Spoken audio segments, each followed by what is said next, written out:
Hey everyone, I'm back with another project. This one is for my design team project for Adornit and Dianna Marcum. So I received this stamp from Adornit, and this is the Leprechaun Bait stamp set. It's a recipe stamp, and this one is one that came out as part of a stamp drop. I believe it was February, I'm looking at my calendar here, Tuesday, the week of, let's see, the 13th maybe? No, the President's Day week, so that Tuesday, I believe is when it came out. And so there are actually 3 that dropped on the same day. I only requested this one from the set, and so I played with this. I don't actually normally do like St. Patrick's Day or anything like that sort of projects, which is kind of fun because I got to play with some stuff that I normally don't play with. So this is also paper that I used from Adornit. This is part of the apple pie stamp release. So both of these papers were in that apple set. So it was released last year as the a la carte paper, or you could get it if you have the paper add-on as part of your monthly subscription. So I don't know if this is still available, but I use these 2 colors here of paper for my projects. Or my project, sorry. And then I used this die set here from the Stamp Market. It is a recipe card. It's a very large one. The stamp fits very well on it, as you can see. So I used that die cut to put my recipe on. And I also used this stamp set, and this is one from Paper Tray Ink. It's a number of years old. It is called Irish Blessings. I used the little clovers out of this set, since there's a lot of different sizes. And there's also some 4-leaf and 3-leaf. So I used those for my project. I also use this green parakeet ink. This is dye ink, and this matches very well to the color of the paper that I use for the project. And I also colored with my sketch markers. Now these are Sketch Marker Brush Pros. These are not a Copic, but they are alcohol markers, and they're a little bit cheaper in price. I have almost the entire set, but there's a lot of colors I used because the stamp has a rainbow in it. So other than the greens and the gray greens that I have, see, that's a unique series of colors to the sketch marker set.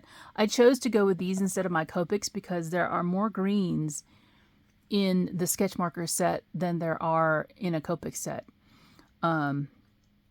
So I decided to do that on purpose, and also because I haven't used the set in a long time. So here's the colors that I use. You can see a lot of greens. There's gray greens in here. That's what that GG denotes. And then there's a lot of fluorescence because I decided to color my rainbow in fluorescent, and some browns. So these are the colors I used. And then the other thing I used, man, do I have to put those away? Is this Sukaniko black, tuxedo black marker to go around the edge of my fussy cut image. So let me show you the project. I love this. This is it. So I created this recipe card, stamped. What I did first was I stamped onto this like beige colored paper, the whole stamp. And then I stamped the little leprechaun standing on a cauldron on a white piece of paper, Copic friendly paper or alcohol friendly paper. Okay. And then I colored it on that paper, and then I fussy cut it out and stuck him down here exactly in place. So if you're looking at this, the clover here on his left hand and the clover that's sticking out of his hat, those are actually both colored onto the beige paper, because I didn't want to try and fussy cut that out. I don't like fussy cutting. So yeah, if I can help myself do it a little bit easier, I will. So the two clovers there, or yeah, this flower and the clover, I took this as a clover, by the way, are actually colored directly onto the base paper color. And then just the leprechaun on the cauldron was colored on white paper. So I thought he turned out cute. I like how the fluorescent colors pop. I did use the gray-green over top of this just to kind of bring down the tone of the fluorescent since it is so bright. And you can see where I stamped all the little shamrocks. And because this is dye ink here, it's transparent, so you can see through it and you can see the actual recipe really well. I just wanted to create a little bit of a background to this paper, since it is kind of a plain paper. And then on the back, I put one of those recipe cards that I have from Paper Tray Ink. I did back it with another piece of die cut cardstock with this green polka dot, and that's actually where I lifted the colors from. This color right here is how I chose my markers to color the leprechaun. I basically just held this up to my color chart. This is why it's important to have a color chart, so that you can tell what that's going to look like. So here are my sketch markers. This is the hex chart from Sandy Alnuck. You can purchase this at her website, art-classes.com/charts. She has this available, and all I did was take a look at the greens here and decided what colors I pulled in, and it was mostly these colors right in here from my sketch marker. So that's how I decided which sketch markers to use for the image here. So and because there is a gray-green range for the sketch marker, I knew that I wanted to go ahead and play with those because I wanted to see how those worked out. And that's here on this chart right here. These are all the grays. So yeah, so here's my project, and this is going to go into my recipe book, which I have here. I've shifted some things around. This is not at all dimensional. I kept it flat on purpose because my book is getting kind of thick. So I shifted the recipe that was in this pocket. It's the peppermint one. I shifted it here, and the one that was in here, I put it in with a another fall recipe. So that left this empty, and this one fits down in here. I actually think I'm going to put it in this way because I want the little dude to hang out. And then these two are now together. These two are both fall recipes. This is the pumpkin bars, and that's the pumpkin muffins? Something muffins. But yeah, pumpkin muffins. They're both pumpkin recipes, so why not put them together? And they're both on a very nice